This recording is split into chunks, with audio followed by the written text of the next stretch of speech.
Americans spend a fortune on skin creams and anti-aging products, but the best way to slow down the clock is to protect your skin from sun damage.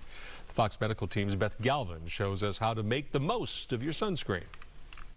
When it comes to the sun, dermatologist Dr. Lauren Krieger says sunscreen is the best anti-aging product on the market, and she says it'll keep you from getting burned. Sunscreen is so important. Sunscreen is our first line of protection from the sun, and we know these Georgia summers can be really hot, a lot of sun. The American Academy of Dermatology recommends using a product with an SPF or sun protection factor of 30 or higher, Krieger says. An SPF of 30 will give you coverage against about 96 or 97% of the UV rays from the sunlight.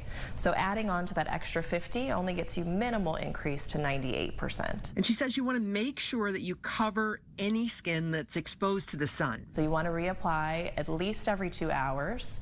If you've been sweating, so heavy activity, or you've been out in the pool or in water, even though it says water resistant, you want to reapply it every 2 hours. Dr. Krieger says you have a lot of options: physical sun blockers, chemical sunscreens, lotions, sprays. I like to say the best sunscreen for you is the sunscreen you're going to wear. I think the difference is that, say, spray sunscreen, you often miss some areas, so you may want to have someone help you out. And while sun protection is important no matter what your age, it's especially critical, Dr. Krieger says, for younger children. So our skin has a long memory. So a lot of times the damage that we see in the skin at the dermatologist's office at age 50, 60, 70 is from what happened in childhood. Sunscreen is recommended for children who are 6 months or older. For babies, Dr. Krieger says, who are under 6 months, try to keep them out of the sun completely. So things like umbrellas, hats, sun protective clothing. So they make clothing that is lightweight, breathable, but yet protects against the sun